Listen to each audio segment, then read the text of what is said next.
Prezados irmãos e irmãs do programa Arte Espírita em Foco, estamos aqui mais uma vez reunidos em nome de Jesus para falarmos a respeito de passagens do Cristo.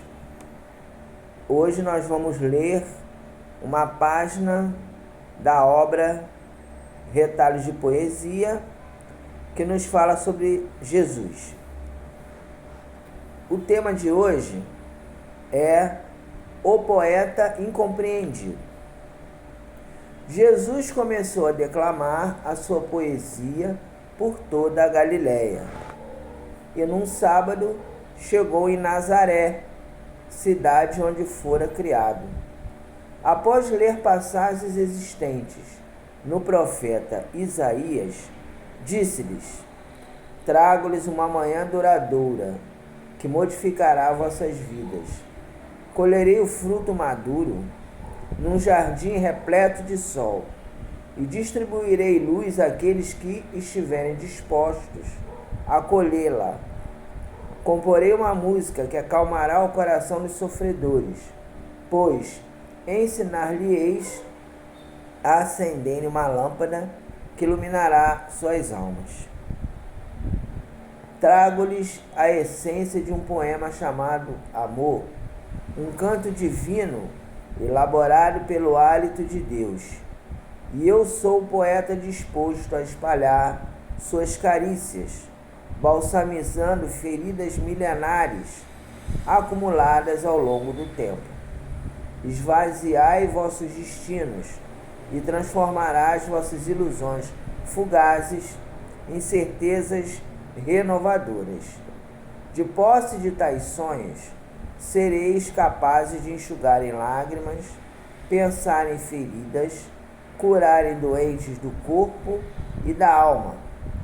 Eu vos digo que a vida terrena é uma gaiola de ouro, onde a humanidade debate-se eternamente, alimentando-se de sabores que aprisionam os elevados sentimentos.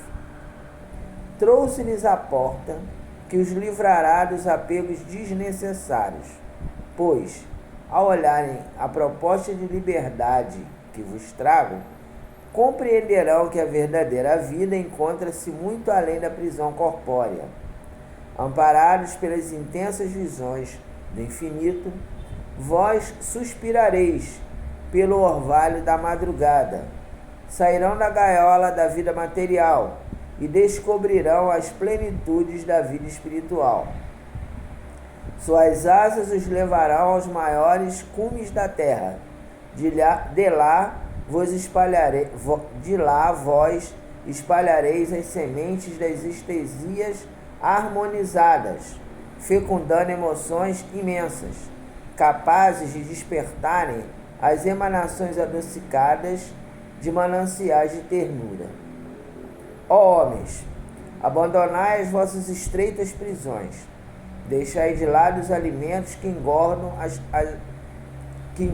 as aspirações da alma, e escutai meu cântico, que é construído na forja do amor, temperado nas fogueiras da vida, construído com o buril das elegias. Trago nos lábios a água viva que dessedentará a sede dos fracos, daqueles que caminham insones num deserto sem fim, colhendo miragem que desfazem-se ao toque do primeiro vento. Ofereço-lhes o traço seguro da minha poesia, que lhes ensinará o compasso da verdadeira cadência iluminada, pois traz em sua essência a passagem sagrada da vida maior. Mantém um sopro suave das margens de além-túmulo, nos quais morrer significa viver. Por amor a Deus, nosso Pai, deveis abandonar a comodidade das comidas grosseiras e ansiar pela leveza dos alimentos da pátria maior, lugar acolhedor que desabrocha estações de sonetos infindáveis. Após declamar o seu poema, Jesus calou-se, sentou-se, e um dos habitantes nazarenos, irritado com a pretensa presunção do filho de José, o humilde carpinteiro, disse-lhe: quem és para teres o desplante de ensinar-nos enigmáticos poemas, cujas palavras obscuras e confusas não carregam significado algum? Somos trabalhadores da terra e de nossas lutas terrenas vivemos. Aguardamos um Messias que nos ensine a afiar as nossas espadas e nos conduza às batalhas que elevem novamente o reino de Israel, retomando as glórias dadivosas dos tempos de Davi e Salomão, esmagando os nossos inimigos com o peso dos escudos e a destreza de lanças. Não desejamos falácias de homens fracos que falam de sonhos, de poesias, que escrevem cânticos capazes de adormecer os tolos, os fracos, os excluídos da sociedade. Que nos importam as lágrimas dos sofredores? Somente os perdedores choram. Os vencedores não se lamentam jamais. Que nos importam as chagas dos doentes, o olhar angustiado dos leprosos, das crianças órfãos, o suspiro das mulheres traídas? Existem infelizes que precisam vegetar no vale dos imundos para não disseminarem tristeza no mundo. Se Deus permite a presença de tais seres, é porque precisa castigá-los, esmagá-los, mostrar a todos o seu poder, a sua capacidade de subjugar pela dor aqueles que desobedecem à sua soberana vontade. Deixai-nos, pois. Não precisamos das tuas estranhas canções. Vieste para os fracos, e nós desejamos ser fortes, bebendo a linfa das guerras santas, que espelharão o poderio de Israel pelo mundo afora. Deu fora, filho de José. Detestamos a tua palavra, renegamos tua fraqueza. Teu poema é cântico de covardes, e nós desejamos o cantar de guerreiros, rufar de tambores, clamor da derrota dos nossos inimigos. Fora, não voltais mais aqui. A multidão, ensandecida pelas palavras ardentes daquele homem, o tomaram pelos braços, o manietaram e o levaram até o alto de uma montanha, dispostos a tirá-lo de lá e verem seus ossos esmagados nas pedras. Não queriam poemas de amor, desejavam canções de guerra. Não tinha misericórdia pelos sofredores do mundo, que amargasse a exclusão social no vale dos imundos, lambendo chagas e chorando angústias. Porém, antes que concretizassem as suas intenções malignas, Jesus olhou-me e disse: ninguém é profeta na sua terra. Disse isso e partiu. Atrás dele, uma esteira luminosa estendia-se estrada fora, falando de um tempo ainda muito distante, no qual os homens deixariam a guerra definitivamente de lado e abraçariam as pétalas dos seus poemas, para transformar a violência insana numa poesia ainda longínqua. Mas as pessoas de Nazaré não o compreenderam. Então, meus irmãos, nós gostaríamos de fazer uma reflexão, lembrando aqui um outro personagem bíblico, evangélico, apostólico, que também teve uma situação semelhante, ou passou por uma rejeição semelhante a Jesus, que foi Paulo de Tarso. Então nós sabemos que Paulo de Tarso, antes dele ser o apóstolo dos gentios, ele é considerado o primeiro perseguidor dos cristãos. Então o livro Paulo Estevão de Emmanuel nos fala que Paulo de Tarso era um rabino, mas era aquela pessoa muito apegada aos conceitos mosaicos. Ele considerava que somente a lei mosaica tinha valor. Qualquer outra religião, qualquer outra doutrina que contrariasse as colocações de Moisés, ele achava errado e achava que era melhor perseguir e destruir essa doutrina. Então ele ficou sabendo, isso vocês já devem ter lido esse livro, né? Paulo Estevão, já deve ter visto também filmes, né, sobre isso, mas a gente está relembrando aqui para fazer uma ligação com essa rejeição que Jesus sofreu da parte dos seus conterrâneos. Então ele ouviu falar que havia surgido lá em Jerusalém um homem chamado Estevão que estava pregando uma doutrina que ele considerava totalmente equivocada. E aí ele pega e convoca Estevão ao Sinédrio. Aí chega lá e ele tenta debater, ele era um homem muito culto, ele tenta debater com Estevão, né? Mostrando a ele que ele estava errado, que aquilo ali era um erro, que aquilo ali, tudo que ele estava pregando era uma doutrina equivocada.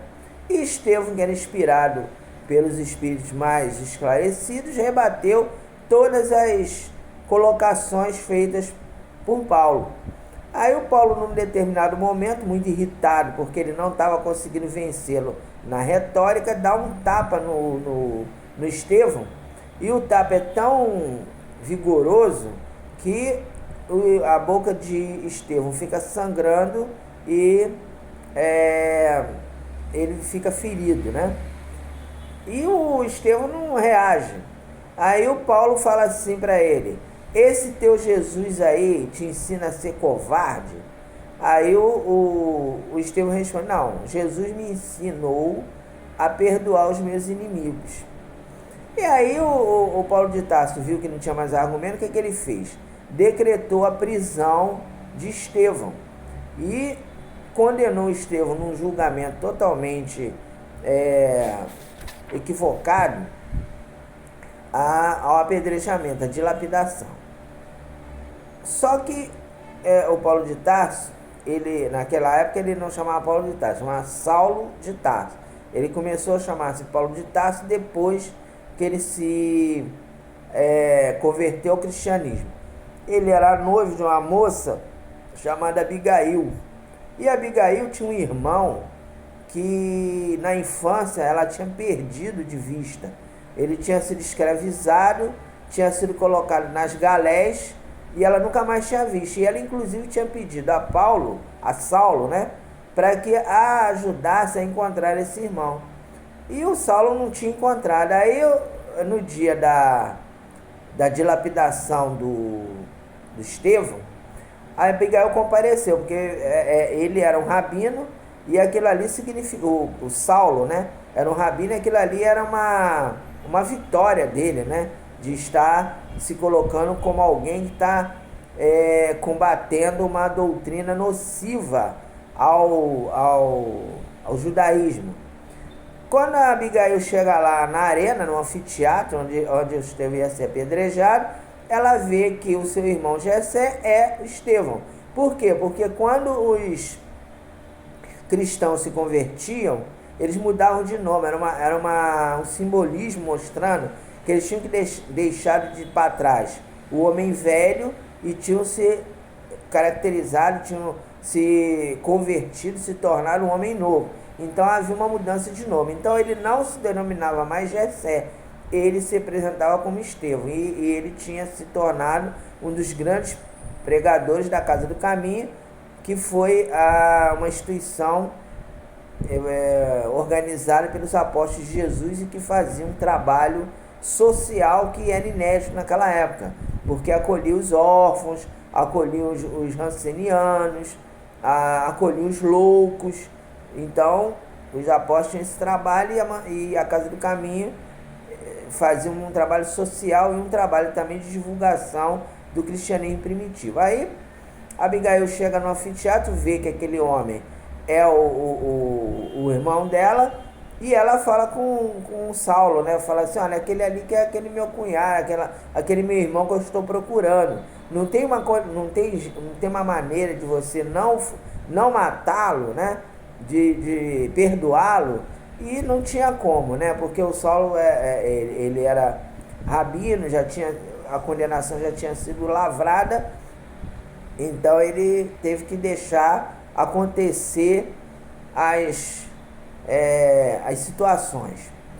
Ele é dilapidado, né, apedrejado, é morto por apedrejamento, e quando ele está para expirar, Abigail consegue falar com ele e fala assim: meu irmão, que pena que nós só nos encontramos agora. Aí ele fala assim: olha, você vai verificar que Saulo vai ser um grande emissário de Jesus. E aí ele faz essa previsão. E o Saulo, coitado, era tão perturbado naquela época que, ao invés dele acolher Abigail, ele termina o noivado com ela, porque ele se sente culpado pela dilapidação do Estevão. E também, como a Abigail relatou, né, que aquele rapaz, aquele homem, era o irmão dela, ele achou que não teria como ele continuar com ela naquelas condições. Então terminou o noivado. Ele termina o noivado, mas um determinado dia ele vai lá na casa da Abigail, tenta fazer, né, uma reconciliação, só que ele encontra a Abigail muito doente. Abigail, porque ele tinha terminado o noivado, ela adoeceu, deve ter ficado deprimida, né? Naquela época não tinha, as pessoas não tinham noção dessa doença, depressão. Então ela ficou deprimida, e aí ela estava muito doente. Aí o Saulo de Tarso chegou, praticamente ela já estava desencarnando, aí mesmo que ele ficou aborrecido. E aí foi a Damasco, atrás de Ananias, que era um homem que tinha, inclusive, convertido Abigail ao cristianismo. O Saulo achou que aquilo ali era um absurdo, Abigail tornar-se cristã. Foi lá. Quando ele está chegando em Damasco, ele se encontra com Jesus. Ele vê aquele homem transfigurado em uma luz muito grande, e ele aí fica cego, cai de joelhos, e Jesus pergunta para ele: Saulo, Saulo, por que me persegues? E aí o nosso irmão, né, o Saulo de Tarso, relata e fala, pergunta a Jesus, né, o que queres que eu faça? E a partir daquele momento ele se torna um grande apóstolo gentio. Ele muda totalmente a sua trajetória. E aí, quando determinado nessas andanças do Saulo de Tarso, ele, uma ocasião, foi na casa do pai dele. O pai dele estava muito decepcionado, porque ele tinha aderido àquela religião, àquela doutrina que ele considerava irrelevante, herética, né? E aí ele chega na casa do pai para tentar explicar para o pai por que ele tinha se tornado cristão. O pai dele o expulsa, renega ele, fala que não tem mais filho, que não quer mais saber dele ali, e vai embora, vai embora, não quero mais saber de você aqui. Aí o Saulo, muito desalentado, ele vai para uma caverna próxima, né, para dormir lá. Ele está muito chateado, e aí, em desdobramento anímico, ele reencontra Estevão e Abigail, e ele começa a perguntar algumas coisas a Abigail, e Abigail fala para ele: ama, espera, trabalha e perdoa. Ou seja, indicando para ele, através dessas palavras, qual o roteiro que ele teria que seguir. E ali no livro fica claro que o Saulo, né, ele se tornou inspirado por Estevão. Estevão que o inspirava durante as suas pregações, durante a colocação depois das epístolas que ele escreveu. Então, meus irmãos, a gente vê que o Saulo passou também por esse problema. E nós, que não somos apóstolos, que não somos missionários, somos apenas pessoas que estamos nos esforçando para ser melhor, em muitas ocasiões, quando a gente vai procurar agir de outra maneira, de uma forma mais ética, de uma forma mais tranquila, nós também somos rechaçados. As pessoas não nos compreendem. Aqui na nossa casa espírita nós tínhamos um irmão chamado Ercival, que ele era uma pessoa que, no meu entendimento, foi um dos melhores espíritas que eu conheci. E ele era espírita e a esposa dele era evangélica. E aí ele relatava para a gente a grande dificuldade que ele tinha, porque a esposa dele passou a rechaçá-lo porque ele se tornou espírita. Ela queria convencê-lo de que ele estava com demônio e ela que estava com Deus, que estava numa religião que ela considerava melhor ou a mais correta diante de todas as outras. Então, o seu Esival falava assim: minha irmã, a esposa dele, né? Minha irmã, fique com a sua religião, que eu fico com a doutrina. Mas foi uma situação muito complicada, porque quando ele desencarnou, ela não nos comunicou. A gente viu ele nunca mais veio na casa, aí a gente procurando saber, né, por quê, o que tinha acontecido.